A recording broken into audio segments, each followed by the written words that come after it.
Dear listener, welcome once more to the shadowed corridors of mystery, where the grey cells of the incomparable Hercule Poirot unravel the most perplexing enigmas of the human soul. Tonight, we invite you to don your own mask of intrigue as we present The Poisoned Masquerade. Poirot hunts a sinister killer. As you settle into rest, let the soft rhythm of the words carry you away from the cares of the day. Each story is a companion for the night, guiding you gently toward peace, calm, and sleep. Now, close your eyes, breathe deeply, and allow yourself to drift into this world of cozy mystery and quiet delight. Chapter 1: The Gathering Storm. In the gloaming of that fateful evening in the autumn of 1932, Harrington Manor stood sentinel against the encroaching veil of night, its ancient Elizabethan turrets piercing the leaden skies of Sussex like the accusatory fingers of some long-forgotten deity. The estate, a sprawling edifice of weathered stone and ivy-clad walls, had endured the tempests of centuries, its mullioned windows gazing out upon the undulating countryside with an air of imperious disdain. Nestled amidst ancient oaks whose gnarled branches whispered secrets to the chill wind, the manor exuded an aura of faded grandeur, a relic of aristocratic splendor, now tinged with the subtle decay wrought by the lingering shadows of the Great Depression. The air hung heavy with the scent of damp earth and fallen leaves, mingled with the faint, acrid tang of wood smoke from the village hearths below the hill. A persistent drizzle had begun to fall earlier in the day, transforming the graveled drive into a glistening ribbon that reflected the flickering glow of gas lamps mounted along the approach. These lamps, their flames dancing erratically in the gathering breeze, cast elongated shadows that twisted and writhed like specters fleeing the approaching storm.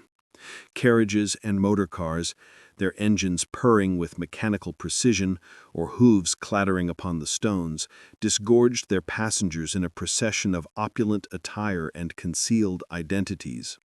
Ladies emerged in resplendent gowns of silk and satin, their hems whispering against the damp ground, adorned with ostrich plumes that bobbed like exotic birds in flight.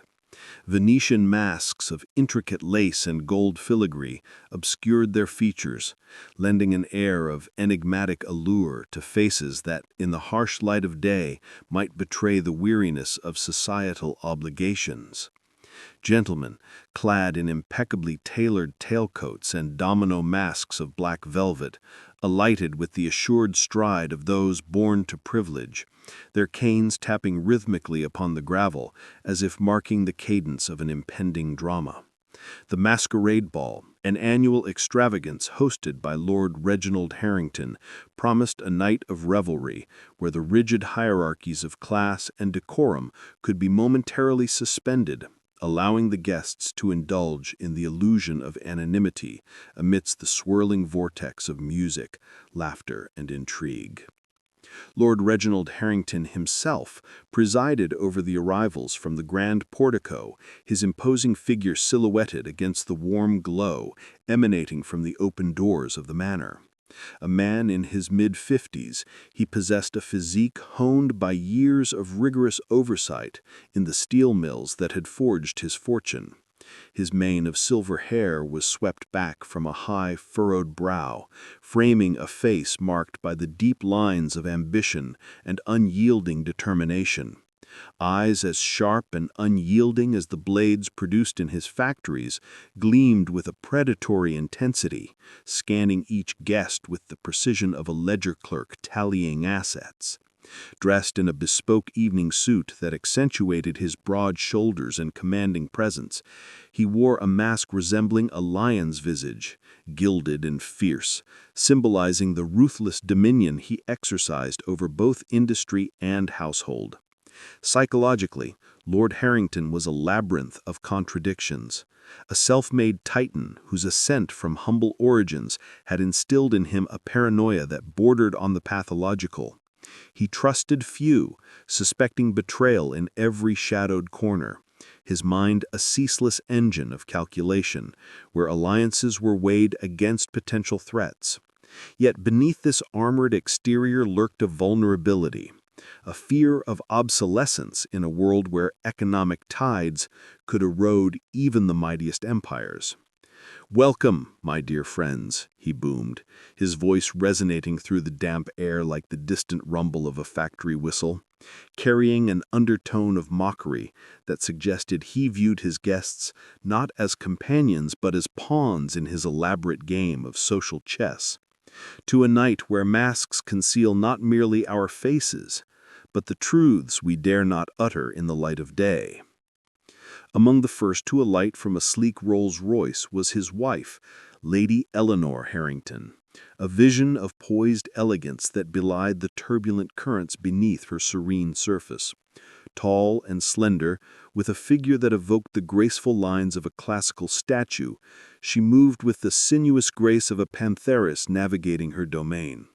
Her raven hair was coiled in an intricate chignon, secured with pearl pins that caught the lamplight like distant stars, and her eyes, piercing emeralds flecked with gold, betrayed a flicker of unrest that only the most perceptive observer might detect.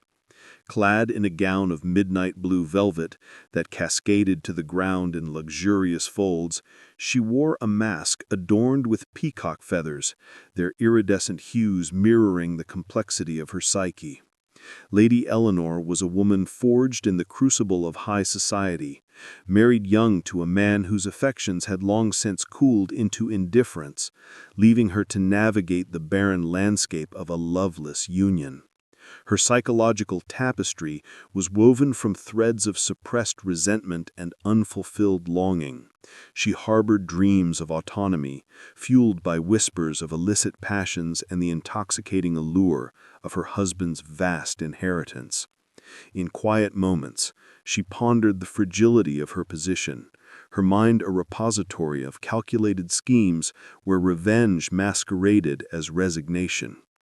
"Reginald, darling," she murmured as she approached, her tone laced with a brittle formality that masked deeper fissures. "Do ensure the champagne flows freely this evening. One must drown the dreariness of this incessant weather, lest the guests succumb to melancholy before the dancing even commences." Lord Harrington inclined his head in acknowledgement, a gesture devoid of warmth, his lion's mask rendering his expression inscrutable. "Fear not, my dear," he replied, his words clipped and authoritative. "The cellars have been plundered for the finest vintages. Tonight we shall revel as if the morrow holds no reckoning." Yet as he spoke, his gaze lingered upon her a fraction too long, as if sensing the undercurrents of discontent that simmered just beneath her composed facade. Close behind Lady Eleanor trailed Victor Harrington, the victim's nephew, and presumptive heir to the industrial empire. A dashing youth of 28, he possessed an athletic build sculpted by pursuits of leisure rather than labor. Polo matches on sun-drenched fields and yachting excursions along the Riviera. His sun-kissed curls peeked rebelliously from beneath a harlequin mask of vibrant reds and blues, and a perpetual smirk played upon his full lips, hinting at a disposition inclined towards mischief and self-indulgence. Dressed in a tailcoat of impeccable cut, he exuded the effortless charm of one who had never known want, his movements fluid and assured. Psychologically, Victor was a whirlwind of greed and impulsivity, his mind a tempestuous sea where immediate gratifications clashed against the shores of long-term ambitions. Debts from gambling dens and extravagant liaisons weighed upon him like invisible chains, fostering a resentment that manifested in sly barbs and calculated flattery. "Uncle, this bash promises to be legendary," he quipped, clapping Lord Harrington on the back with a feigned affection that bordered on insolence. "Just don't monopolize the dance floor. I've my eye on a certain masked beauty, who I dare say shall prove most diverting." Lord Harrington's response was a low chuckle, though his eyes narrowed imperceptibly. Mind your pursuits, Victor. The night is young, and fortunes can shift with the turn of a card or a glance. The exchange, innocuous on the surface, carried the weight of unspoken tensions, a psychological duel where inheritance hung in the balance like a sword of Damocles. Hovering at the periphery of this familial tableau was Miss Clara Beaumont, Lord Harrington's devoted secretary, whose presence was as unobtrusive as it was indispensable. A delicate woman in her early 30s, she possessed a delicate frame that seemed almost fragile amidst the grandeur of the manor.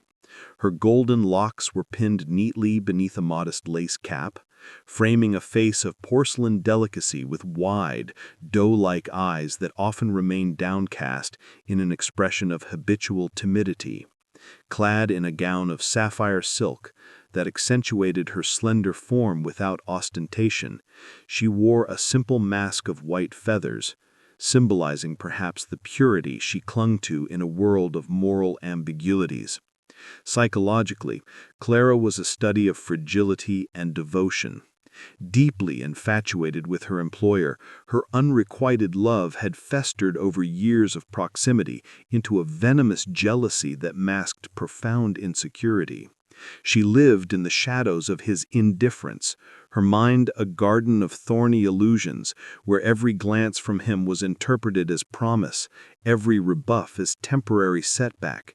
"My lord," she said softly, approaching with a sheaf of papers clutched in her gloved hands, her voice trembling slightly, as if the very act of addressing him required summoning reserves of courage. "The guest list is complete, and all arrangements are in order. Shall I oversee the cloakroom assignments?" Lord Harrington nodded curtly, scarcely glancing her way. "Yes, Clara, see to it. Efficiency is the cornerstone of such evenings." Her cheeks flushed beneath the mask, a psychological tell of the wound inflicted by his dismissiveness, yet she retreated with a curtsy, her eyes lingering on him with a hunger that spoke volumes. The procession of arrivals continued, each guest adding layers to the intricate web of relationships and rivalries that would soon entangle them all. Dr. Marcus Thorne, the family physician, arrived with a measured stride that bespoke his professional gravitas. A man of middle age, he was bespectacled and stern, his balding pate gleaming faintly in the lamplight, complemented by a furrowed countenance that suggested a lifetime of bearing others' burdens. Clad in a somber evening suit that matched the sobriety of his demeanor, he wore a mask resembling an ancient Greek physician, a nod perhaps to his Hippocratic oaths. Psychologically, Dr. Thorne was a fortress of calculated precision, his mind a repository of medical secrets and ethical dilemmas. Blackmailed by Lord Harrington over a long-buried indiscretion, a patient's death under questionable circumstances, he nursed a grudge as potent as any elixir in his apothecary kit. This resentment manifested in subtle ways, a tightening of the jaw, a fleeting shadow in his eyes when addressing his tormentor. "A splendid evening awaits, Lord Harrington," he intoned gravely, his voice carrying the weight of unspoken warnings. "Though I advise moderation with the libations, one never knows when excess might prove fatal in ways unforeseen." Lord Harrington's laugh was hearty, though laced with condescension. "Ever the voice of caution, Doctor, but tonight we cast off such prudence. Join the fray. Perhaps you'll find a dance partner to lighten that somber spirit of yours." Dr. Thorne inclined his head, his psychological armor intact, yet inwardly the seeds of malice took deeper root. Lastly, amid the flurry of arrivals, swept in Sir Geoffrey Langdon, a stout and balding business rival, whose presence injected an immediate undercurrent of tension. His florid face, ruddy from years of port and heated boardroom debates, was partially obscured by a grotesque mask depicting a medieval jester, an ironic choice given his reputation for ruthless competitiveness. Broad-shouldered and barrel-chested, he moved with the bullish determination of one accustomed to bulldozing obstacles, his evening attire straining slightly at the seams. Psychologically, Sir Geoffrey was a cauldron of simmering fury, driven by a feud over a sabotaged steel contract that had nearly precipitated his financial ruin. His mind was a battlefield where vengeance plotted against pragmatism, each encounter with Harrington a skirmish in a protracted war. "Harrington, old chap," he bellowed, his voice booming across the drive like a cannonade, his eyes glinting maliciously behind the mask. "Let's bury the hatchet tonight, or at least toast to your continued prosperity. May it endure as long as your mills churn out their infernal steel." The host's response was a measured smile, though his posture stiffened. "Geoffrey, always the wit. Enter and let the masquerade weave its spell. Who knows what alliances might form under these masks?" The exchange, pregnant with subtext, hinted at the hidden motives that festered like untreated wounds: money, revenge, secrets buried deep but threatening to surface. As the last guests crossed the threshold, the grand doors of Harrington Manor swung shut with a resonant thud, sealing the assembly within its opulent confines. The ballroom awaited, a cavernous space adorned with crystal chandeliers that refracted light into a myriad of rainbows, and tapestries depicting ancient revels where gods and mortals danced in eternal abandon. The orchestra, positioned upon a raised platform, struck up a haunting waltz, its melodies weaving through the air like silken threads. Guests mingled in clusters, their conversations a symphony of innuendo and hidden barbs, laughter echoing hollowly against the paneled walls. Yet beneath the veneer of festivity, an undercurrent of tension rippled through the room, like the first distant peal of thunder heralding the storm's approach. Lady Eleanor glided among the throng, her peacock mask a beacon of allure, engaging in polite discourse that masked her inner turmoil. She exchanged pleasantries with a dowager countess, her words measured and elegant, yet her mind wandered to the possibilities of freedom that Lord Harrington's demise might afford her. Victor, meanwhile, prowled the edges of the dance floor, his harlequin guise fitting for a man whose life was a series of gambles. He flirted shamelessly with a masked debutante, his laughter ringing out, but his eyes darted occasionally to his uncle, calculating the odds of inheritance. Miss Clara retreated to a shadowed alcove, her sapphire gown blending with the draperies, observing the scene with a mixture of longing and despair. Her psychological state was precarious, a delicate balance where devotion teetered on the brink of obsession. Dr. Thorne circulated with professional detachment, dispensing advice on ailments real and imagined, his stern facade concealing the blackmail's gnawing erosion of his integrity. Sir Geoffrey, ever the boisterous presence, regaled a group with tales of industrial triumphs, his jester's mask belying the venom in his anecdotes directed subtly at the host. Outside, the drizzle intensified into a relentless pouring, rain lashing against the windows like the tears of forgotten sins. Lightning flickered on the horizon, illuminating the ancient oaks in stark relief, their branches clawing at the sky.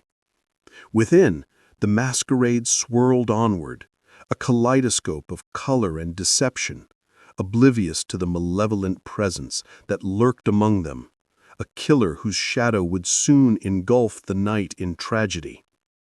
Little did the revelers know that death, cloaked in the finery of festivity, was already weaving its insidious path through the gilded halls.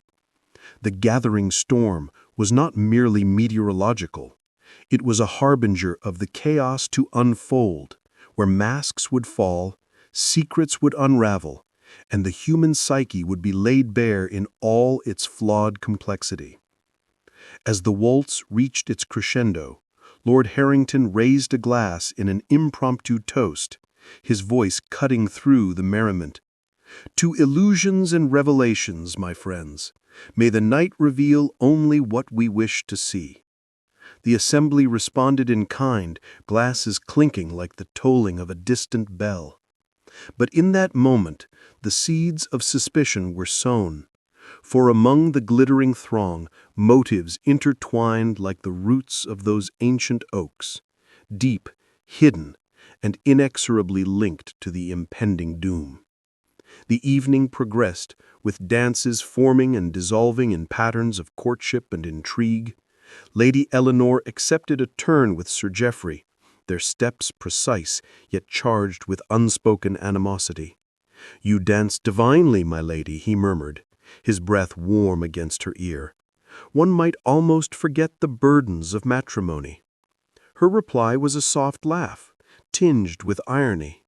"Burdens, Sir Geoffrey, or opportunities disguised as such." Victor, emboldened by champagne, cornered Miss Clara near the refreshment table. "You look ravishing tonight, Clara. Why hide in the shadows when the light beckons?" Her response was demure, yet her heart raced with conflicting emotions.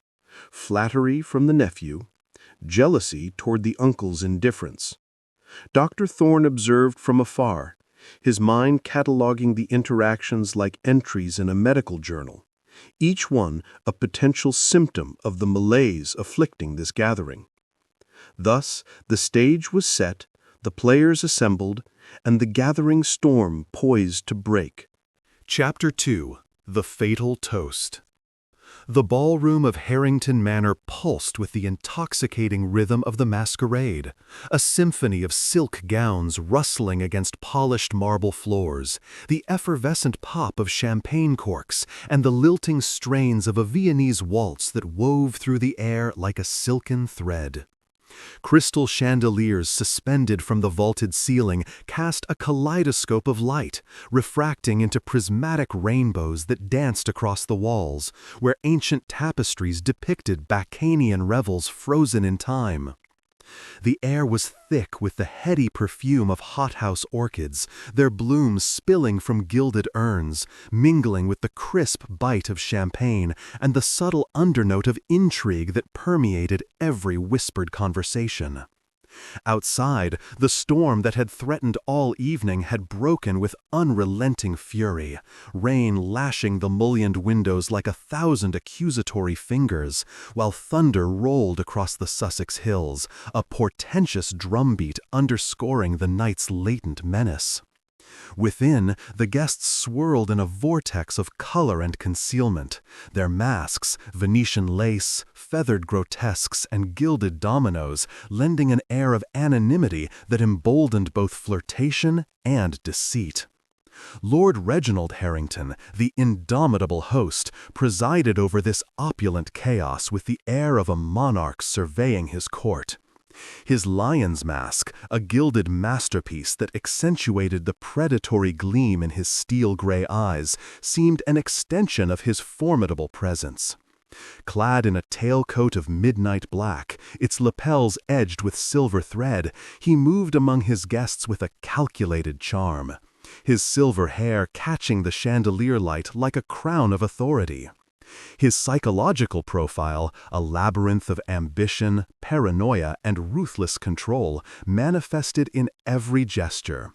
The firm clasp of a handshake, the slight tilt of his head as he assessed a guest's loyalty, the faint sneer that curled his lips when he detected weakness. "My dear friends," he called out, his voice cutting through the merriment like a factory whistle, commanding attention as he ascended the dais at the center of the ballroom. The orchestra paused, strings trembling into silence, and all eyes turned to him, masks glinting in the flickering light. He raised a flute of champagne, its bubbles catching the glow like imprisoned stars. "Let us toast to secrets well kept and fortunes boldly seized. To the masquerade, where truth hides behind beauty, and beauty cloaks deception." The assembly responded with a chorus of agreement, glasses clinking in a crystalline symphony that echoed through the cavernous space. Lady Eleanor Harrington, standing near the dais, raised her glass with a grace that belied the storm within her. Her peacock-feathered mask framed eyes that shimmered with suppressed emotion, resentment, perhaps, or the flicker of a long-buried hope. Victor Harrington, lounging against a marble pillar, lifted his flute with a smirk, his harlequin mask tilting rakishly as he scanned the room for his next amusement. Miss Clara Beaumont, positioned discreetly near the refreshment table, clutched her glass with trembling hands, her white-feathered mask unable to conceal the longing in her doe-like eyes as she gazed at her employer. Dr. Marcus Thorne, ever the observer, raised his glass with clinical precision, his Greek physician's mask lending an air of detached omniscience. Sir Geoffrey Langdon, his jester's mask bobbing as he laughed heartily, toasted with a gusto that masked the venom in his heart. The collective clink of crystal was a fleeting moment of unity, but beneath it lurked a current of discord, as if each guest sensed the fragility of the evening's gaiety. Lord Harrington sipped deeply from his flute, his lion's mask tilting upward as he savored the champagne's effervescence. The crowd resumed its dance, the orchestra swelling into a new waltz, and conversations reignited like sparks from a flint. For a moment, the masquerade seemed to reclaim its enchantment, until a piercing gasp shattered the illusion. Lord Harrington staggered, his free hand clutching his throat, his face contorting in a rictus of agony beneath the gilded mask. The champagne flute slipped from his grasp, shattering on the marble floor in a cascade of glass and golden liquid. "Poison! Betrayal!" he gasped, his voice a ragged whisper that carried an accusation as sharp as a blade. His towering frame crumpled, collapsing in a heap amid the wreckage of crystal and spilled wine, the lion's mask askew, revealing eyes wide with shock and finality. A collective scream erupted, masks torn aside in a frenzy of panic, revealing faces etched with horror, suspicion, and, in some cases, calculation. Lady Eleanor was the first to reach his side, her composure fracturing like the glass at her feet. She knelt beside him, her velvet gown pooling around her like spilled ink, her hands hovering uselessly over his still form. "Reginald! Oh heavens, someone call for the doctor!" Her voice, usually so measured, cracked with a raw edge that hinted at grief, or perhaps relief. Dr. Marcus Thorne, already weaving through the crowd with surprising agility for his stern demeanor, reached the dais in moments. He knelt beside the body, his bespectacled eyes narrowing as he pressed fingers to Lord Harrington's wrist, then to his neck. The room held its breath, the silence broken only by the relentless drumming of rain against the windows. "Cyanide," Dr. Thorne pronounced, his voice devoid of emotion, as if reading from a medical textbook. "He is beyond saving." The word cyanide rippled through the crowd like a stone cast into a still pond, each guest turning to his neighbor with widened eyes or furtive glances. Victor Harrington stepped forward, his athletic frame trembling with what appeared to be horror, though his eyes darted with a calculating intensity that belied his outward dismay. "Poison! Here, among us! Who could have done such a thing?" His voice carried a theatrical note, as if he were auditioning for innocence, but his fingers twitched at his sides, betraying a nervous energy of one whose plans were suddenly at risk. Uncle had enemies, yes, but to strike at his own ball, this is monstrous. Miss Clara Beaumont, her petite form shrinking further into the shadows of the refreshment table, let out a choked sob, her hands pressed to her mouth. Tears streamed from beneath her white-feathered mask, her golden curls trembling as she shook her head in disbelief. "Not Lord Harrington, not him," she whispered, her voice barely audible, yet the intensity of her grief drew curious glances. Was it the devotion of a loyal secretary, or something deeper, more desperate, a love unrequited, now severed forever? Her psychological fragility, that delicate balance between adoration and obsession, seemed to teeter on the brink, her sobs a possible veil for guilt or innocence. Sir Geoffrey Langdon, his stout form imposing even in the chaos, bellowed for order, his jester's mask discarded to reveal a florid face now drained of its usual ruddiness. "This is madness! Poison at a masquerade! We must seal the manor! No one leaves until the culprit is unmasked!" His voice, usually booming with confidence, carried a tremor that suggested fear, not of the murderer, perhaps, but of the scrutiny that would follow. His business rivalry with Lord Harrington was no secret, and the weight of that grudge hung heavily in the air, a motive as palpable as the storm outside. Lady Eleanor rose from her husband's side, her movements deliberate, as if reclaiming her poise from the jaws of chaos.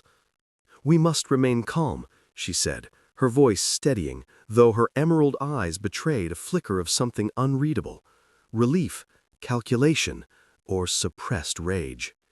"The authorities must be summoned, but until they arrive, we are prisoners of this night."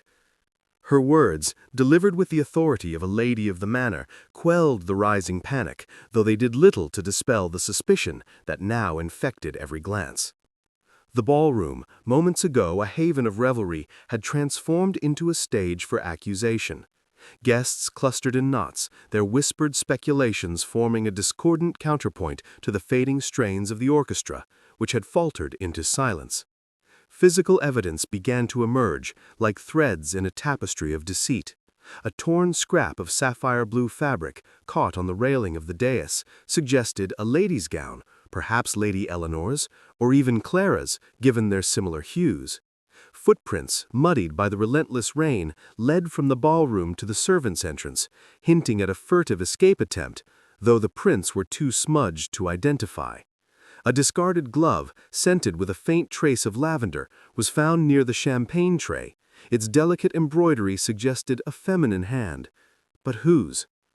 These clues, tantalizing yet ambiguous, served as red herrings, scattering suspicion like leaves in the storm.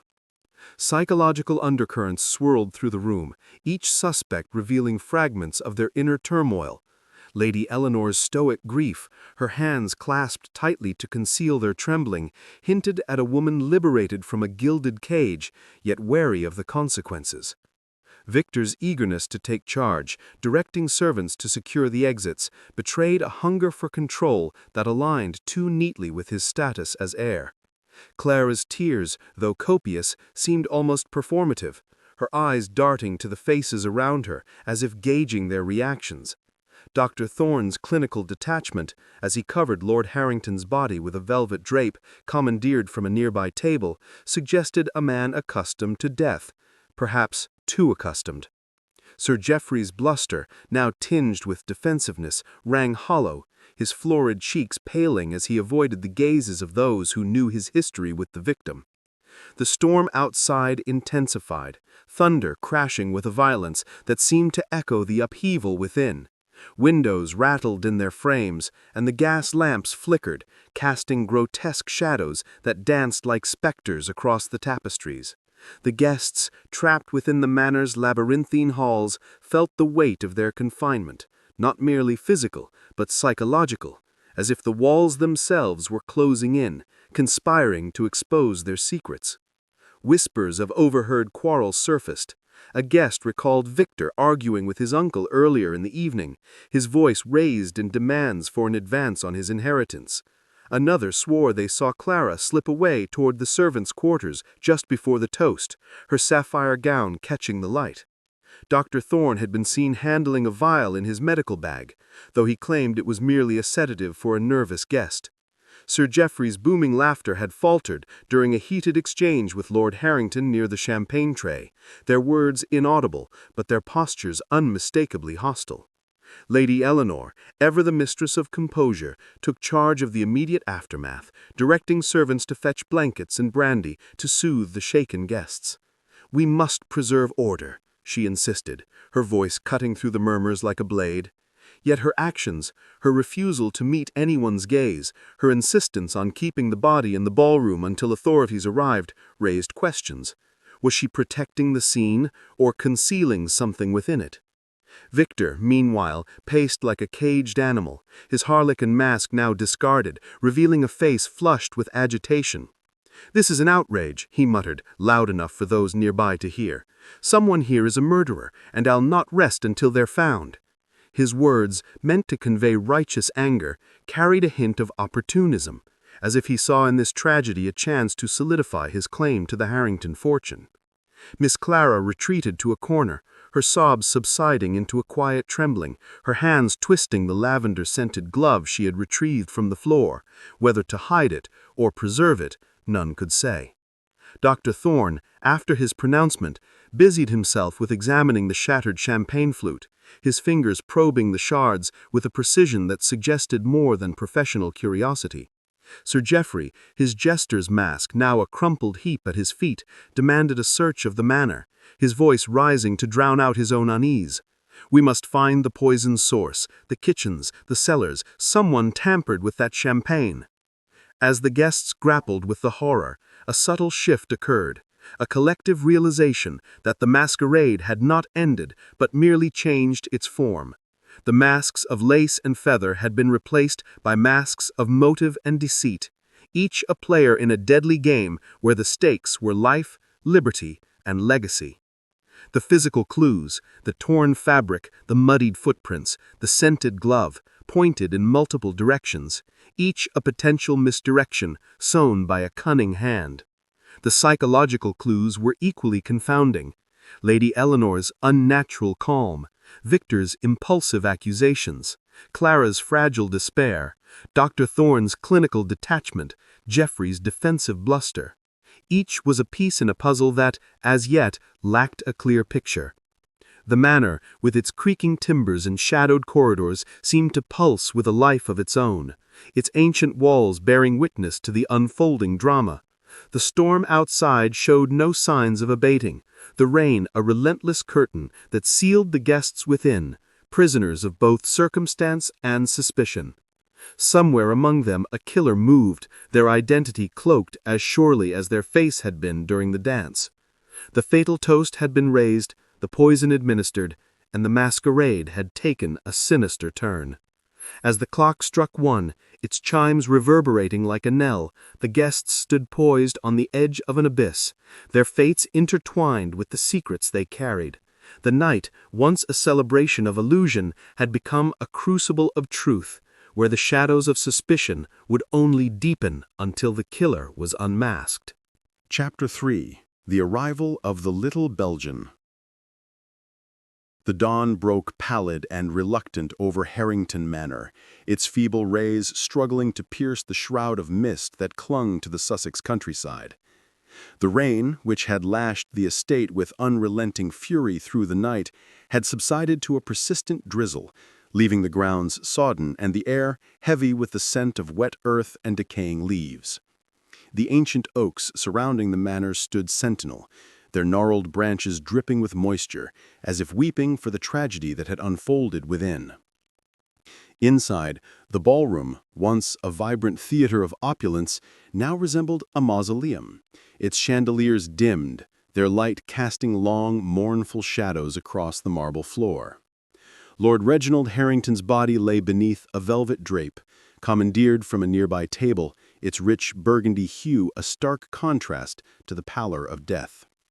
A local constable, a portly man named Jenkins with a ruddy face and a nervous disposition, stood guard, his ill-fitting uniform and bumbling manner woefully inadequate for the gravity of the situation. His presence was little more than a formality, a placeholder until a mind capable of untangling this web of deceit could arrive. By midday, the crunch of gravel beneath tires heralded the arrival of a sleek black motor car, its polished surface gleaming despite the dreary weather. From it emerged a diminutive figure, his silhouette unmistakable even through the mist. Hercule Poirot, the renowned Belgian detective whose reputation for unraveling the most perplexing mysteries preceded him like a fanfare. His patent leather shoes, defying the mud with an almost supernatural cleanliness, clicked purposefully on the drive as he adjusted his immaculate Homburg hat. His waxed mustaches, a triumph of symmetry, framed a face that was both unassuming and formidable, with eyes like polished onyx that absorbed every detail with surgical precision. Poirot's psychological acuity was legendary. His mind, a labyrinth of order and logic, dissected human folly with the finesse of a master watchmaker. He was accompanied by his steadfast friend, Captain Arthur Hastings, a tall and earnest Englishman whose military bearing and straightforward honor provided a perfect foil to Poirot's cerebral finesse. Hastings, clad in a tweed suit slightly rumpled from the journey, surveyed the manor with a mixture of awe and apprehension. His honest face creased with concern. "Ghastly business, Poirot," he remarked, his voice low as they approached the entrance. "Poison at a masquerade ball. Who would even think to suspect such a thing?" Poirot tilted his head, a gesture as characteristic as his meticulous attire. "Mon ami Hastings, the human heart is a masquerade far more intricate than any costume. Observe, the manner, it is a stage, and the players, they wear masks not of lace, but of motive and deceit. The little gray cells, they shall uncover what lies beneath." His voice, though soft, carried an authority that brooked no doubt, and Hastings nodded, trusting in the genius of his friend. The summons had come from Lady Eleanor Harrington herself, who, having heard of Poirot's prowess through society whispers, had telegraphed for his assistance in the early hours. The manor's heavy oak doors swung open, admitting the pair into a grand hall where the air was thick with the scent of beeswax polish and lingering tension. Servants moved like specters, their faces pale and eyes averted, as if fearful of being implicated in the night's horrors. Lady Eleanor greeted them in the drawing-room, a cavernous space adorned with oak paneling and a roaring fire that did little to dispel the chill of suspicion. Her peacock-feathered mask had been discarded, revealing a face of striking beauty, marred by fatigue, her emerald eyes shadowed with strain. "Monsieur Poirot," she said, her voice steady but laced with an undercurrent of urgency, "your reputation precedes you. We are in desperate need of your clarity. My husband's death, this vile act, has cast a shadow over us all." Her hands clasped tightly betrayed a tremor that Poirot noted with interest, a psychological clue to a woman wrestling with grief or perhaps something deeper. "Madame," Poirot replied, bowing slightly, "I, Hercule Poirot, assure you that no shadow is too dark for the light of reason. But first, I must see the scene of this tragedy, and then we shall converse with those who danced so near to death." His tone was formal, almost courtly, yet carried a weight that commanded attention. Hastings, ever the practical man, added, "We'll need to speak with everyone present, Lady Eleanor. No detail is too small." The ballroom was a study of contrasts, the opulence of its decor now juxtaposed with the grim tableau at its center. Lord Harrington's body remained where it had fallen, the velvet drape concealing the horror, but not the reality. Poirot knelt beside it, his gloved hands lifting the drape with care, to reveal the victim's face, frozen in its final contortion. "Cyanide, oui," he echoed, Dr. Thorne's earlier pronouncement, "swift, precise, and merciless. The method, it speaks of intention, a mind that plans, that calculates." He examined the shattered champagne flute, its shards scattered like broken promises, and noted the faint residue of liquid that clung to the glass. The poison, it was in the drink, but how did it arrive there? This we must discover. Poirot rose, his gaze sweeping the room, cataloging every detail. The torn scrap of sapphire-blue fabric on the dais railing, the muddy footprints leading to the servants' entrance, the lavender-scented glove near the champagne tray. Each was a thread in the tapestry of the crime, but he knew better to not seize upon them prematurely. "Poirot," he said, The physical clues, they are but the surface. It is the mind, the motives hidden within, that we must probe. The suspects were summoned to the drawing room, where the fire's glow cast an interrogative light upon their faces. Poirot stood at the center, his diminutive stature belied by the commanding presence that silenced the room. "Mesdames et messieurs," he began, pacing with deliberate steps, his cane tapping softly on the parquet floor. "A crime most heinous has occurred. Lord Reginald Harrington was poisoned, not by accident, but by design, with cyanide administered in his champagne. I, Hercule Poirot, shall employ the little grey cells to unmask the villain. But first, I require your accounts of the evening, every moment, every glance, every word." Lady Eleanor spoke first, her voice measured but strained. "I was near the dais, ensuring the guests were attended to. Reginald proposed the toast, and we all drank. I saw nothing unusual until he collapsed." Her composure wavered, her hands twisting the hem of her gown, a psychological tell that Poirot noted. Was it grief or the weight of a secret? Victor Harrington, his harlequin mask now a memory, leaned forward, his athletic frame tense.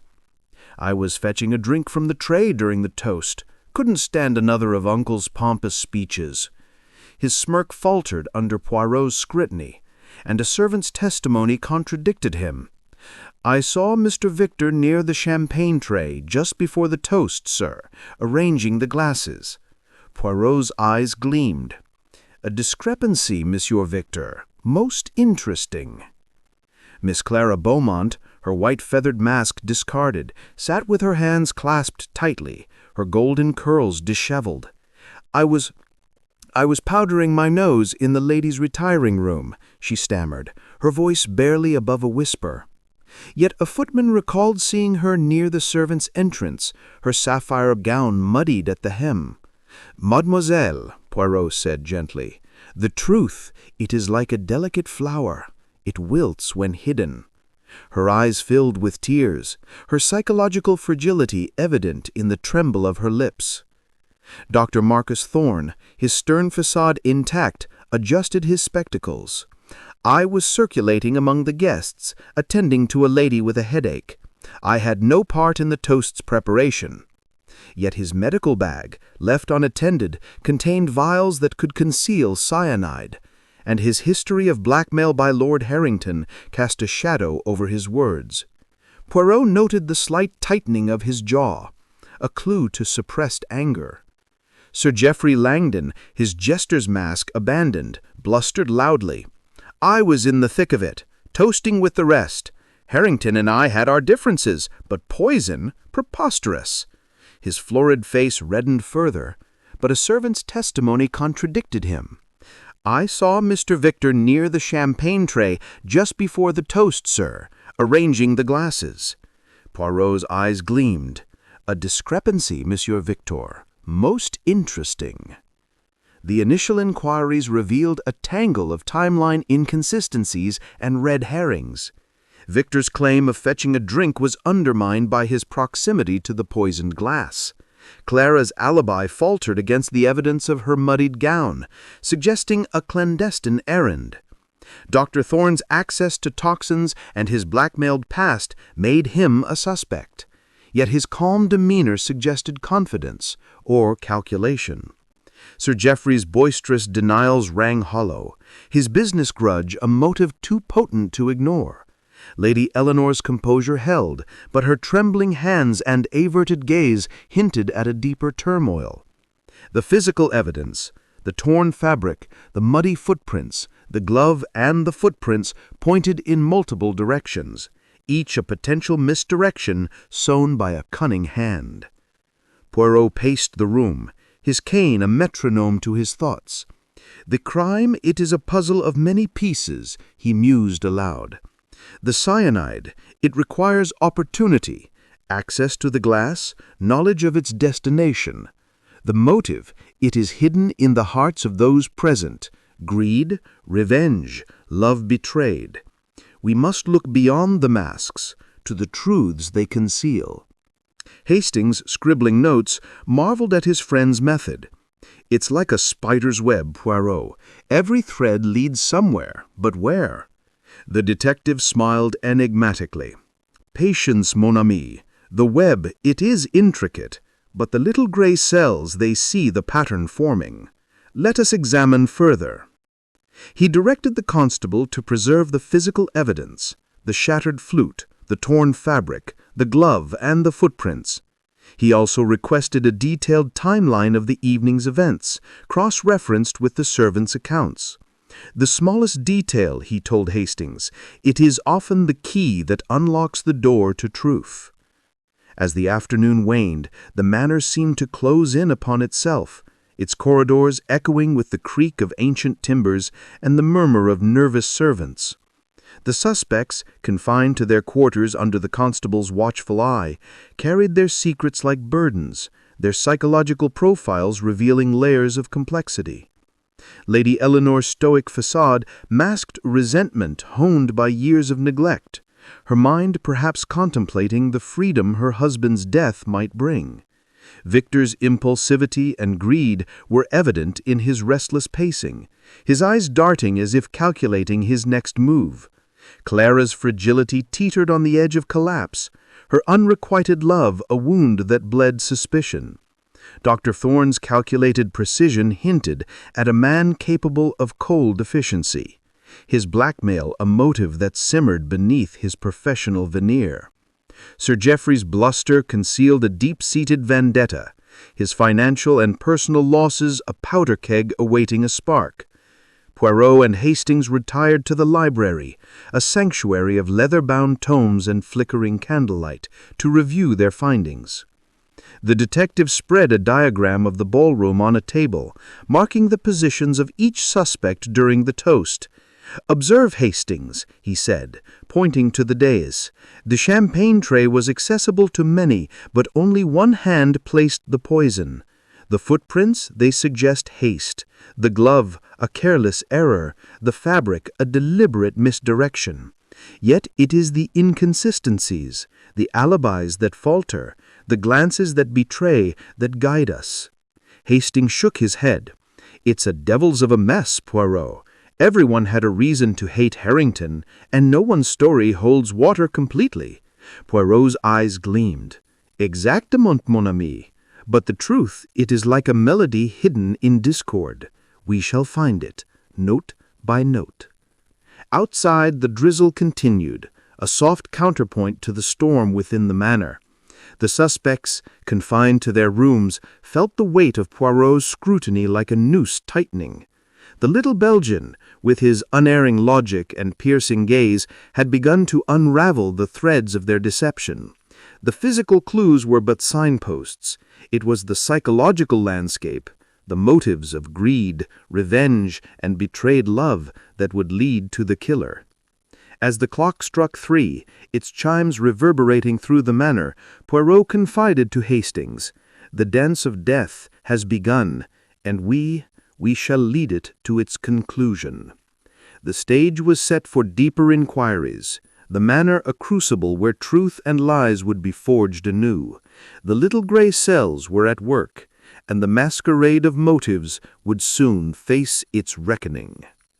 Chapter 4. Shadows of Suspicion.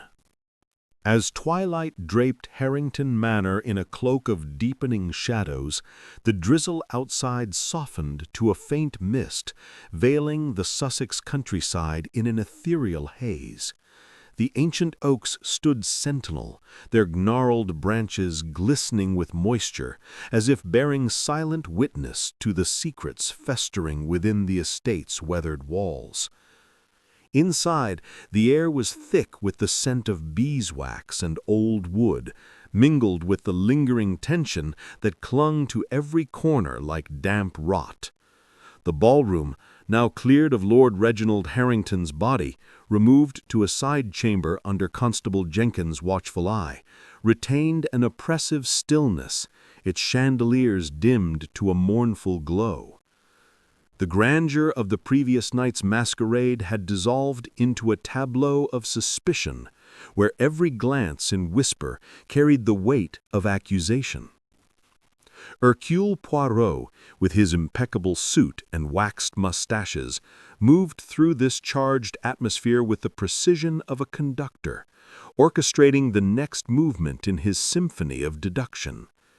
Captain Hastings trailed faithfully, his earnest face creased with the effort of keeping pace with his friend's relentless logic. The drawing room, where Poirot had convened the suspects earlier, had been abandoned for the library, a sanctuary of towering bookshelves and leather-bound tomes that exuded an air of solemn authority. The fire in the grate crackled fitfully, casting flickering shadows across the oak-paneled walls, where portraits of long-dead Harringtons gazed down with disapproving eyes. Poirot had chosen this setting for its intimacy, a space where the suspects' facades might crack under the pressure of his scrutiny. The suspects, Lady Eleanor Harrington, Victor Harrington, Miss Clara Beaumont, Dr. Marcus Thorne, and Sir Geoffrey Langdon, were summoned one by one, their footsteps echoing in the manor's labyrinthine corridors like the ticking of a clock counting down to revelation. Poirot stood before a mahogany table upon which he had arranged the physical evidence collected thus far. The torn scrap of sapphire-blue fabric, the lavender-scented glove, a plaster cast of the muddy footprints, and fragments of the shattered champagne flute. Each item was a silent witness to the crime. But Poirot knew that the true clues lay in the minds of those who stood before him. "Mesdames et messieurs," he began, his voice a velvet blade cutting through the room's heavy silence, "the death of Lord Harrington was no accident. It was a performance, meticulously staged, with cyanide as the instrument and betrayal as the score. I shall now probe the shadows of your accounts, for it is there that the truth hides." Hastings, stationed near the door, scribbled notes, his pen scratching like a heartbeat in the stillness. Lady Eleanor Harrington was the first to face Poirot's interrogation. She entered with the grace of a queen, her raven hair still coiled elegantly, though the strain of the night had etched faint lines around her emerald eyes. Her midnight blue gown, now unadorned by the peacock mask, seemed to absorb the firelight, rendering her a figure of both allure and enigma. "Monsieur Poirot," she said, her voice steady but tinged with weariness, "I loved my husband, despite our differences. I was by his side during the toast, ensuring the guests' comfort. I saw nothing amiss until his collapse." Her words were polished, but Poirot's onyx eyes detected a tremor in her clasped hands, a psychological clue to a woman wrestling with more than grief. "Madame," he said softly, "the heart, it betrays what the lips conceal. Tell me, were there private resentments, a marriage, perhaps, that chafed like a poorly fitted glove?" Her gaze faltered, a flicker of vulnerability breaking through her composure. "Reginald was a difficult man," she admitted, her tone measured. "His ambition left little room for affection. But murder! I could not, would not, stoop to such barbarity." Yet Poirot noted the way her eyes drifted to the torn fabric on the table, its sapphire hue a near match to her gown. Was it a red herring, planted to mislead, or evidence of her presence at the fatal moment? Probing deeper, he uncovered a motive. Years of neglect had fostered a simmering resentment, and whispers of an illicit affair, hinted at in servants' gossip, suggested a desire for freedom, perhaps through her husband's wealth. "Madame," Poirot concluded, "your calm, it is admirable, but it is also a mask. We shall speak again." Victor Harrington followed, his athletic frame slouching with a studied nonchalance that failed to mask his agitation. His sun-kissed curls were disheveled, and his eyes, once glinting with mischief, now darted nervously. "I've told you, Poirot," he said, his voice edged with defiance. "I was fetching a drink during the toast. Couldn't stand Uncle's grandstanding. I had no hand in this." Yet the servant's testimony that Victor had been near the champagne tray, adjusting glasses, cast doubt on his alibi. Poirot leaned forward, his cane tapping lightly. "Monsieur Victor, the heir apparent, no? A fortune awaits you, yet debts from gambling dens weigh heavily. Did you seek to hasten your inheritance?" Victor's smirk vanished, replaced by a flush of anger. "That's absurd. Yes, I argued with him, wanted an advance, that's all. But poison? I'm no chemist." Poirot noted a trace of cyanide residue on his cuff, revealed by a quick inspection. A red herring, perhaps, planted, or a careless mistake. The psychological profile was clear. Victor's impulsivity and greed made him a plausible suspect, but his nervous bravado suggested a man unaccustomed to such meticulous planning. Miss Clara Beaumont entered next, her petite form trembling like a leaf in the storm that had passed. Her golden curls framed a face pale with exhaustion, her doe-like eyes red-rimmed from tears. The white feathered mask was gone, leaving her vulnerable, her sapphire gown creased from restless hours. "I was in the retiring room," she insisted, her voice a fragile whisper. "I swear I saw nothing." Yet the footman's account of her muddied hem near the servant's entrance contradicted her claim. Poirot's tone was gentle, almost paternal. "Mademoiselle Clara, the heart, it speaks loudly in its silence. Your devotion to Lord Harrington, it was profound, oui?" Her cheeks flushed, and a sob escaped her lips. "He promised me a future, then discarded me like an old ledger. But I could never harm him." Her unrequited love, festering into jealousy, was a potent motive, yet her fragility suggested she lacked the resolve for murder. The lavender glove, scented with her perfume, lay accusingly on the table, but Poirot wondered if it was too convenient, a misdirection to shift blame. Dr. Marcus Thorne's interrogation followed, his stern countenance unyielding beneath Poirot's gaze. His bespectacled face and balding pate gave him the air of a scholar, but his eyes held a guarded intensity. "I was attending a guest with a headache," he said, his voice clipped. "My medical bag was nearby, but I handled no champagne." Poirot's head tilted. "Doctor, your knowledge of toxins is vast, and Lord Harrington held a secret over you, a patient's death, perhaps, that haunts your conscience." Thorne's jaw tightened, a psychological tell of suppressed anger. "He blackmailed me, yes, over a past error, but I am no murderer." His access to cyanide, confirmed by an inventory of his bag, made him a suspect, yet his calculated precision suggested a man who would not leave such obvious clues. Poirot noted the steadiness of his hands, a contrast to the trembling of others, hinting at either innocence or supreme confidence. Sir Geoffrey Langdon's was the last, his stout frame filling the doorway like a storm cloud. His jester's mask discarded, his florid face was flushed with indignation. "This is preposterous, Poirot," he boomed, his voice echoing. "I was toasting with the rest. Business rivalries don't lead to poison." But Poirot's calm gaze silenced him. "Monsieur Langdon, your feud with Lord Harrington, it was not merely financial, no?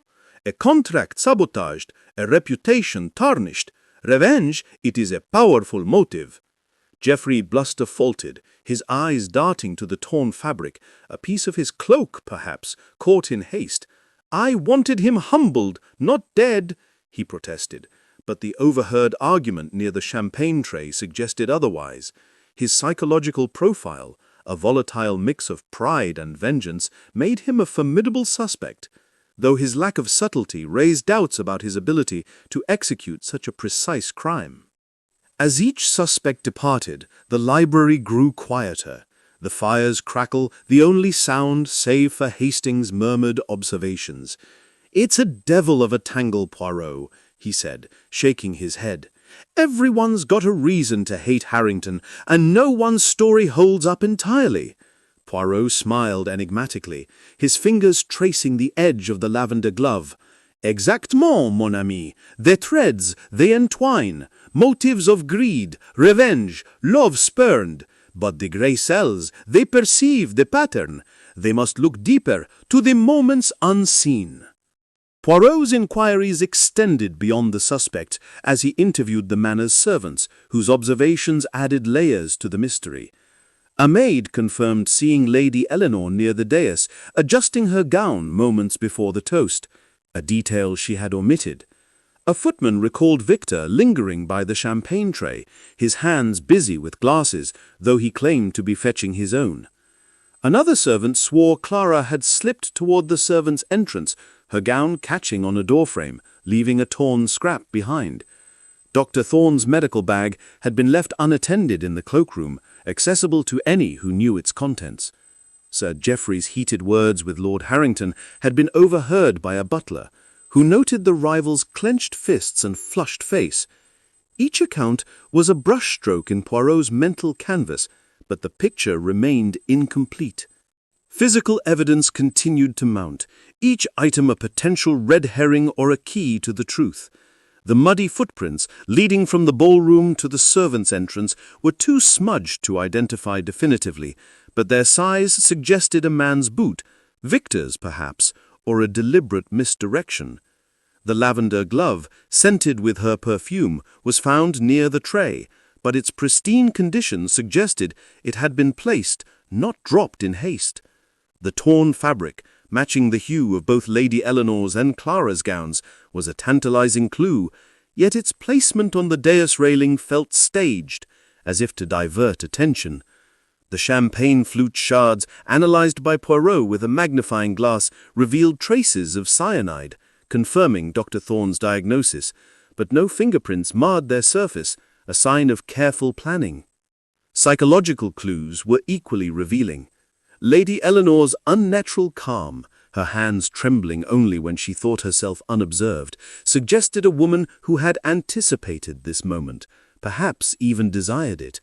Victor's impulsivity manifested in his quick accusations against others, a tactic to deflect scrutiny from his own discrepancies. Clara's tears, though copious, seemed almost rehearsed, her eyes scanning the room for reactions, a performance of grief or guilt. Dr. Thorne's detachment, his hands steady as he handled the evidence, hinted at a man accustomed to control, yet his history of blackmail suggested a motive too potent to dismiss. Sir Geoffrey's defensive bluster, his voice rising with every question, betrayed a man whose pride was wounded, his vengeance a smouldering ember. As night fell, the manor's atmosphere grew heavier, the mist outside thickening into a fog that seemed to seep into the very walls.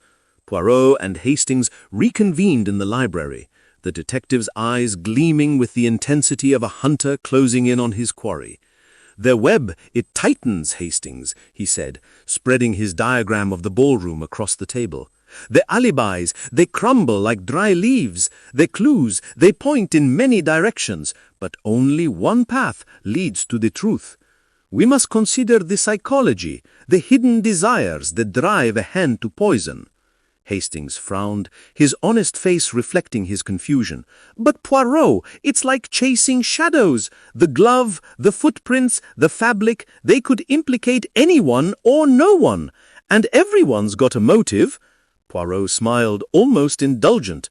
"No, mon ami. The shadows, they are cast by a single source. The killer, they are cunning. But the little details, they betray. We shall find them in the silences between their words." The interrogation had revealed a tapestry of motives. Lady Eleanor's resentment, Victor's greed, Clara's jealousy, Thorne's blackmail, Geoffrey's vengeance. Each was a thread, but Poirot knew the pattern was not yet complete. He directed Constable Jenkins to secure the evidence and restrict the suspect's movements, ensuring no one could tamper with the scene further. The manor, with its creaking floors and shadowed corridors, seemed to pulse with anticipation, as if waiting for the moment when Poirot's grey cells would pierce the veil of deception. As the clock struck 8, its chimes reverberating like a warning, the suspects retired to their quarters, their faces etched with unease. Poirot remained in the library, his cane tapping rhythmically as he paced, his mind a whirl of connections. "The dance of suspicion continues, Hastings," he murmured, "but soon we shall unmask the dancer who struck the fatal note." The fog outside thickened, sealing the manor in a cocoon of mystery, where truth and lies danced a perilous waltz. Chapter 5. The Web Tightens. The twilight deepened over Harrington Manor, cloaking the Sussex estate in a mantle of impenetrable fog that seemed to mirror the thickening web of suspicion within. The drizzle had ceased, leaving the air heavy with moisture and the faint, earthy scent of sodden leaves, as if the very landscape held its breath, awaiting the unraveling of the sinister drama that had unfolded the previous night. Inside, the manor's ancient walls seemed to pulse with a life of their own, their creaking timbers and shadowed corridors echoing the restless unease of the trapped inhabitants. The ballroom, now stripped of its festive trappings, stood silent, its marble floor stained with the memory of spilled champagne and shattered lives. The suspects, Lady Eleanor Harrington, Victor Harrington, Miss Clara Beaumont, Dr. Marcus Thorne, and Sir Geoffrey Langdon moved through the manor like ghosts, their every step shadowed by the knowledge that Hercule Poirot's relentless grey cells were closing in. Poirot, with his impeccable suit and waxed mustaches, was a beacon of order amidst the chaos, his diminutive frame belying the towering intellect that dissected motives with surgical precision. Captain Hastings, ever the loyal companion, trailed him with a notebook in hand, his honest face creased with the effort of keeping pace with Poirot's rapid deductions. The library, their chosen headquarters, was a haven of leather-bound tomes and flickering candlelight, its oak-paneled walls absorbing the tension like a sponge.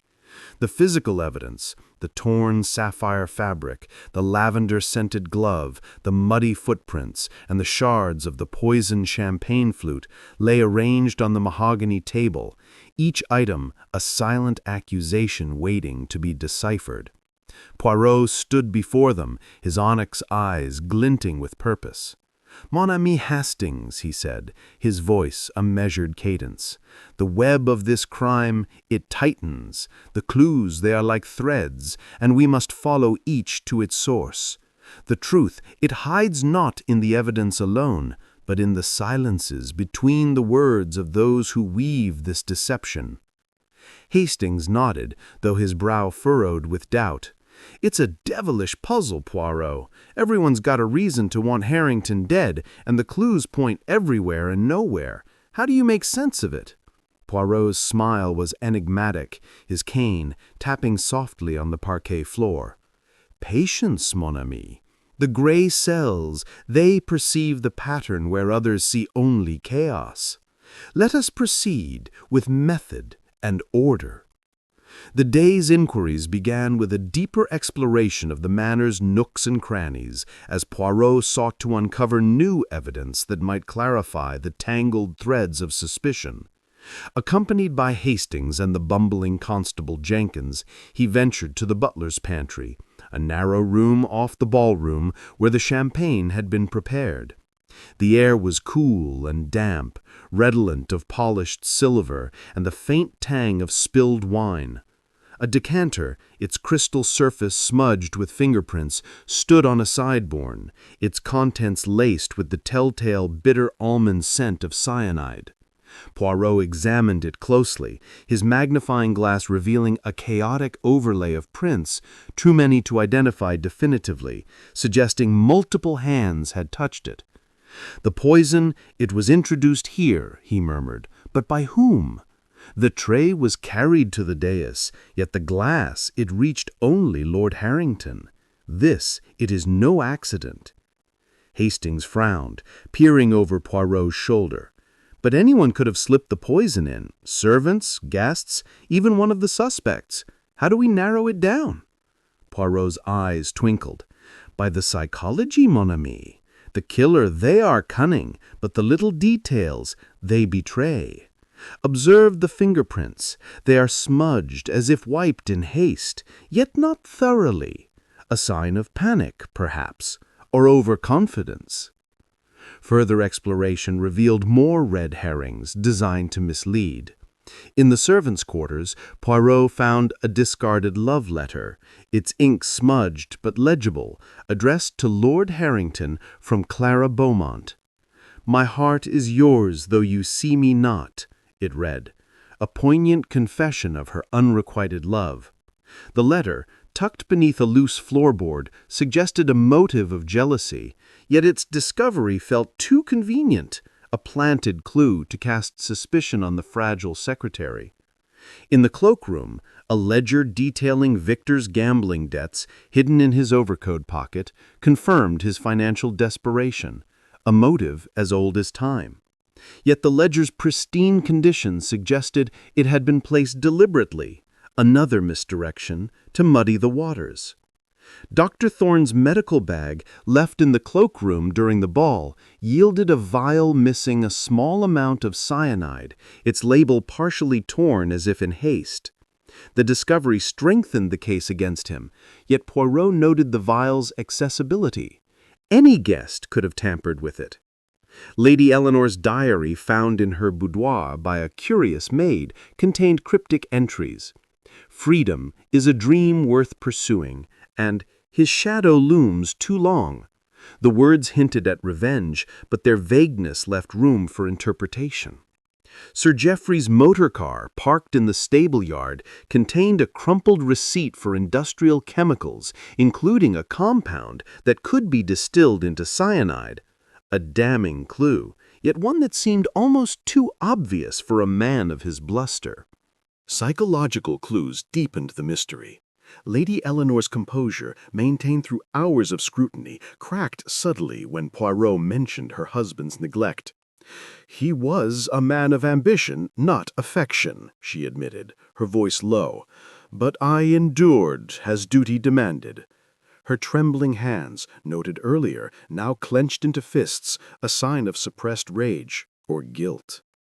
Victor's impulsivity surfaced in a heated outburst during a second interview, accusing Sir Geoffrey of sabotage. "He hated Uncle for ruining his business. I saw him near the tray." Yet his quickness to deflect suggested a man shielding his own secrets. Clara's fragility manifested in fresh tears, her confessions of love for Lord Harrington spilling forth like a dam breaking. "I only wanted his respect," she sobbed. Her psychological turmoil a potent motive, yet her delicate frame seemed incapable of such a calculated act. Dr. Thorne's stern facade wavered when Poirot pressed him on the blackmail. "Harrington held my past over me like a noose," he admitted, her voice tight. "A patient died under my care. Years ago, an error I've atoned for. But murder! I am a healer, not a killer." His steady hands and clinical precision suggested otherwise, yet his openness about the blackmail hinted at a man unafraid of scrutiny. Sir Geoffrey's bluster grew defensive, his florid face reddening as Poirot questioned his rivalry. "Yes, I despised Harrington. He cost me everything. But poison's a coward's weapon, not mine." His clenched fists and averted gaze betrayed a man wrestling with more than pride. A pivotal discovery came from the manor's grandfather clock, its chimes a constant presence in the night's timeline. A maid recalled hearing its midnight toll just as the toast was raised, confirming the moment of Lord Harrington's poisoning. This detail clarified alibis. Victor's claim of fetching a drink was disproven, as he was seen near the dais at the chime. Clara, however, was exonerated by a gardener's testimony, who saw her in the rose garden moments before, her gown catching on a thorn, a mundane detail that ruled her out for the critical moment. The clock's precision tightened the web, narrowing the window of opportunity to a mere minute when the poisoned glass was placed. Red herrings continued to proliferate, sowing confusion. A disgruntled footman, dismissed for theft days before the ball, confessed to tampering with the wine stores, hoping to embarrass his former employer. His confession diverted attention briefly, but Poirot dismissed it as irrelevant. The cyanide's precision required a more deliberate hand. A torn cufflink found near the pantry bore Victor's initials, yet its placement suggested another planted clue. The psychological undercurrents grew stronger. Lady Eleanor's subtle barbs at Victor during a tense luncheon hinted at familial discord, while Victor's accusations against Sir Geoffrey escalated, his impulsivity bordering on recklessness. Poirot reconvened the suspects in the drawing room for a collective confrontation, a tactic designed to provoke reactions. The fire's glow cast their faces in stark relief, each a study in unease. "Mesdames et messieurs," Poirot began, his cane tapping rhythmically. "The evidence mounts, yet the truth remains elusive. The cyanide, it was placed with precision, yet the clues, they scatter like leaves in the wind. Let us speak plainly. Who among you had the opportunity, the motive, and the nerve to strike?" The room erupted in accusations. Victor pointed at Sir Geoffrey, his voice sharp. "You had every reason! Your business, your pride, all crushed by Uncle."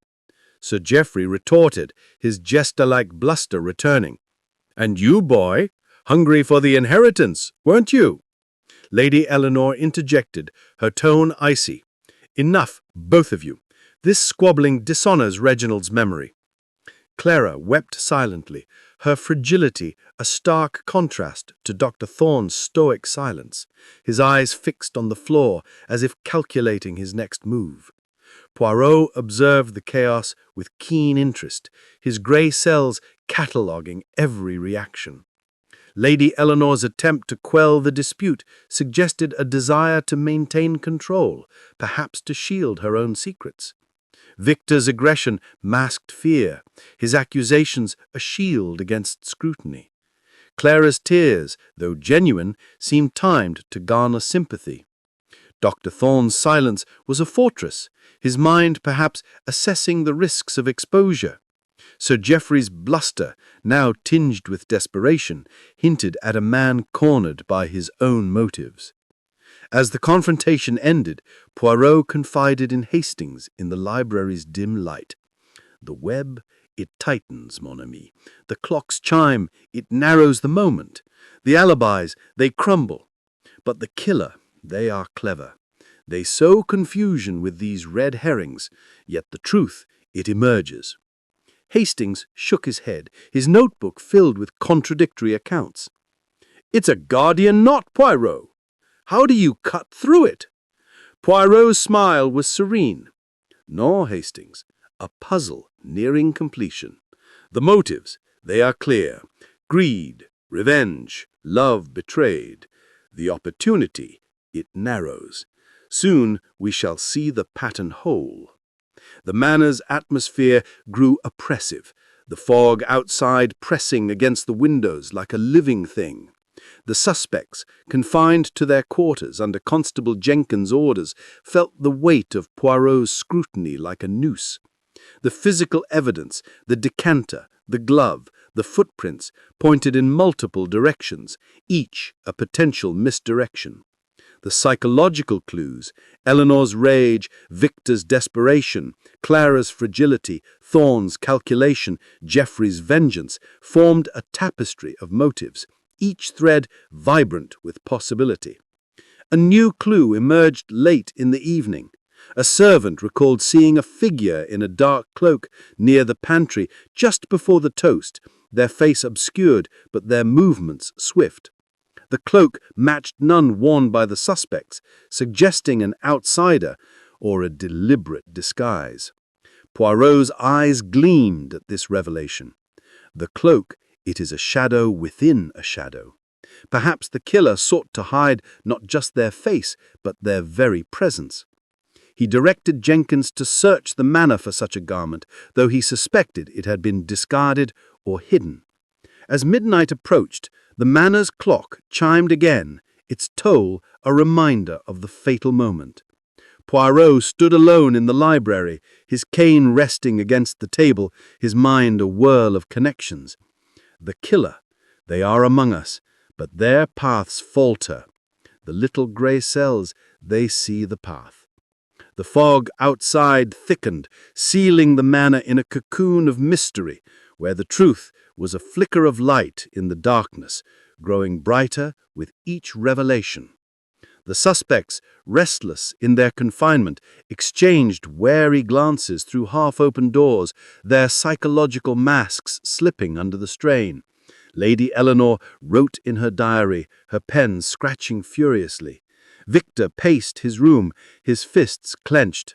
Clara clutched a rosary, her lips moving in silent prayer. Dr. Thorne polished his spectacles, his movements methodical. Sir Geoffrey stared out a window, his florid face pale with foreboding. The web of suspicion had tightened, and Poirot's next move would draw it tauter still. Chapter 6. The Grand Revelation. The fog that enveloped Harrington Manor had thickened into an impenetrable shroud by midnight, cloaking the Sussex estate in a spectral silence broken only by the occasional drip of moisture from the ancient oaks. Within, the manor's labyrinthine corridors seemed to pulse with anticipation, their creaking timbers and shadowed corners bearing witness to the drama reaching its climax. The drawing-room, bathed in the flickering glow of a single chandelier, had become a theater for Hercule Poirot's denouement, its oak-paneled walls and heavy velvet drapes lending an air of solemn gravity. The fire in the grate had dwindled to embers, casting long, wavering shadows that danced like specters across the portraits of stern Harrington ancestors. The suspects, Lady Eleanor Harrington, Victor Harrington, Miss Clara Beaumont, Dr. Marcus Thorne, and Sir Geoffrey Langdon, sat in a semicircle, their faces a mosaic of apprehension, defiance, and dread. Constable Jenkins stood by the door, his ruddy face taut with nervous anticipation, while Captain Hastings, ever the faithful chronicler, hovered near Poirot, his notebook clutched like a shield. Poirot stood at the center, his diminutive frame commanding the room with an authority that belied his stature. His patent leather shoes gleamed in the chandelier's light, his waxed mustaches a testament to his unyielding order. His onyx eyes, sharp and unyielding, swept over the assembly, reading the subtle tremors of guilt and fear beneath their strained facades. "Mesdames et messieurs," he began, his voice a velvet scalpel slicing through the oppressive silence, "we gather to unmask not merely a killer, but the frailties of the human soul that drive a hand to such a heinous act. Lord Reginald Harrington died with cyanide in his champagne, a method requiring opportunity, motive, and the precision of a mind both cunning and resolute. Tonight, the little grey cells of Hercule Poirot shall reveal the truth." Hastings shifted uncomfortably, his honest face reflecting the tension in the room. "It's been a devil of a case, Poirot," he whispered, leaning close. "So many clues, so many motives. How do you untangle it?" Poirot's smile was enigmatic, his cane tapping softly on the parquet floor. "Mon ami, the truth it is like a melody hidden in discord. The clues, they are notes. The motives, they are chords. Together, they form the symphony of guilt." Poirot began by laying out the physical evidence, his hands gesturing to the items arranged on a nearby table: the torn sapphire fabric, the lavender-scented glove, the muddy footprints, the shards of the poisoned flute, and the smudged decanter from the butler's pantry.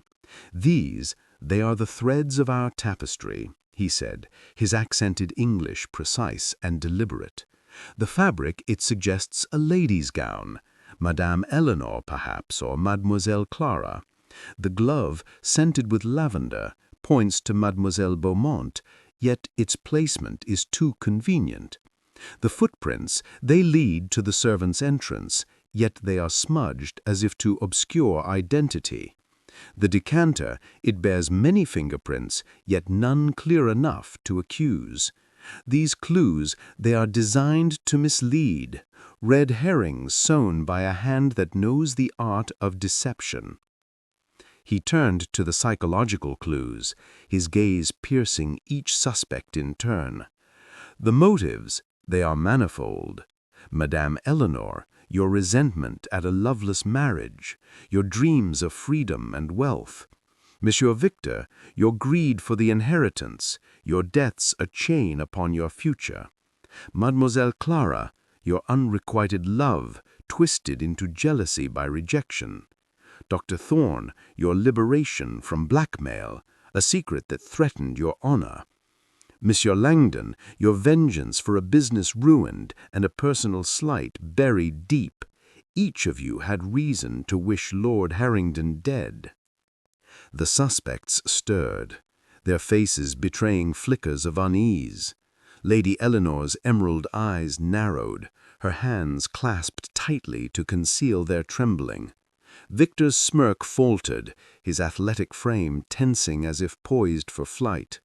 Clara's doe-like eyes filled with tears, her fragile frame shrinking into her chair. Dr. Thorne's stern facade remained intact, although his spectacles glinted as he adjusted them, a subtle sign of discomfort. Sir Geoffrey's florid face reddened, his stout frame shifting with defensive bluster. Poirot continued, undeterred. "The timeline, it is critical. The grandfather clock's chime at midnight marks the moment of the toast when the poisoned glass reached Lord Harrington. The alibis, they crumble under scrutiny. Let us examine them, one by one." He began with Lady Eleanor, his tone gentle but probing.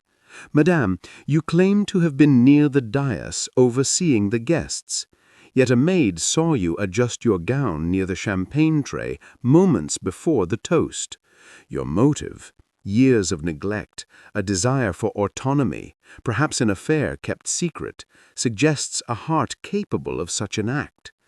Eleanor's composure cracked, her voice sharp. "I adjusted my gown, yes, but poison? You accuse me without proof, Monsieur Poirot." Poirot's head tilted. "The proof, madame, it lies in the details. The sapphire fabric, it matches your gown, yet its placement on the dais railing feels staged. A red herring, perhaps, to divert suspicion." Turning to Victor, Poirot's gaze sharpened. "Monsieur Victor, you claim to have been fetching a drink, yet a servant places you at the tray arranging glasses. Your debts, your impatience for the inheritance, they paint a picture of desperation. The cyanide residue on your cuff, it is damning, yet too obvious, non? A clue planted to mislead." Victor's face flushed, his voice rising. "Planted, you say? Then why not look at Geoffrey? He hated Uncle more than I ever did." Poirot noted the deflection, a psychological tell of a man shielding his own guilt or innocence. Clara was next, her sobs breaking the silence as Poirot addressed her. "Mademoiselle Beaumont, your alibi of the retiring room is disproven by the gardener's testimony. You were in the garden, your gown muddied. Your love for Lord Harrington, it was a wound that festered into jealousy by rejection. The lavender glove, it bears your scent, yet its pristine condition suggests it was placed, not dropped." Her voice trembled. "I loved him, Monsieur Poirot, but I could never harm him. The glove, I don't know how it got there." Her fragility, though genuine, seemed a shield, her tears a possible performance. Dr. Thorne faced Poirot's scrutiny with stoic calm. Doctor, your knowledge of toxins, your access to cyanide, and your blackmail by Lord Harrington, they make you a suspect most formidable. Yet your hands, they do not tremble. Your demeanor, it is that of a man confident in his innocence, or supremely controlled. Thorne's voice was steady. I had reason to despise him, but I am a physician, not a murderer. My bag was unattended. Anyone could have taken the cyanide. Poirot nodded, noting the logic, but also the calculation behind it. Finally, Poirot turned to Sir Geoffrey Langdon, whose bluster had subsided into a defensive hunch. Monsieur Langdon, your rivalry with Lord Harrington was not merely financial, no? A contract sabotaged, yes, but also a personal wound. Your sister's reputation ruined by his actions years ago. Vengeance, it is a fire that burns long. Your argument near the tray, overheard by the butler, gave you the opportunity. The cloak seen in the pantry, it was yours, discarded to conceal your movements. Sir Geoffrey's florid face paled, his stout frame collapsing into his chair. "You have no proof," he blustered, but his voice cracked, a psychological tell of a man unraveling. Poirot raised a hand, silencing him. "The proof, it is in the details. The decanter's fingerprints, they include yours, smudged but identifiable. The receipt in your motor car, it lists a compound easily distilled into cyanide. The cloak found in the stables bears your cigar scent. And your motive, monsieur, it is the fire that drove you. You slipped the poison into the glass during the diversion of your argument. Your jester's mask, the perfect disguise." A collective gasp filled the room. Lady Eleanor's hands unclenched, her relief palpable. Victor's smirk returned, tinged with triumph. Clara's sobs subsided, her eyes wide with shock. Dr. Thorne's stern facade softened, a nod acknowledging Poirot's logic. Sir Geoffrey's bluster dissolved into a sob, his head bowing. He deserved it. He ruined her, my sister, driven to despair by his lies. I couldn't let him prosper while she suffered. His confession, raw and unfiltered, was the final note in Poirot's symphony. Constable Jenkins stepped forward, his cuffs ready, as Poirot concluded.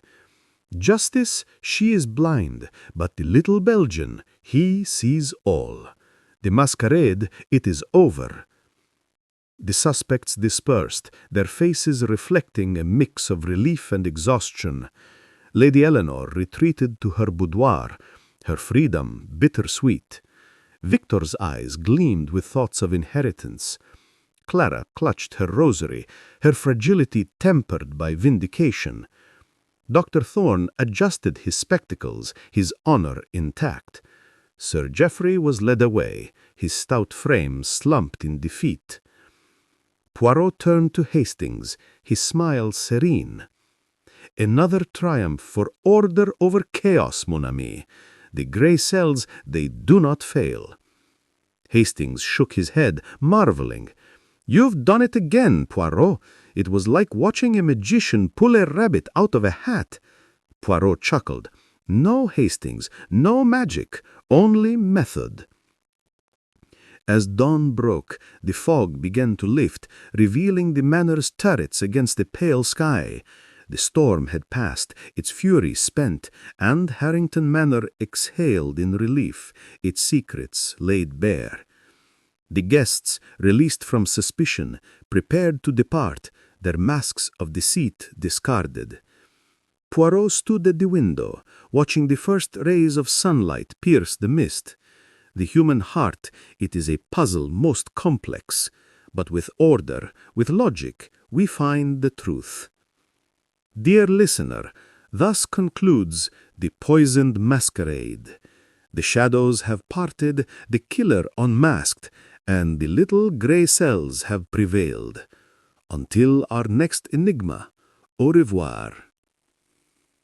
Take care and sweet dreams. Good night.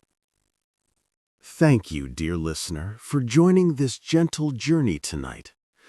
May the story's quiet mystery and comforting atmosphere stay with you as you drift deeper into peaceful rest. Remember, there will always be another tale waiting for you here, ready to soothe, to comfort, and to carry you into sweet dreams. Until next time, sleep well, rest deeply, and good night.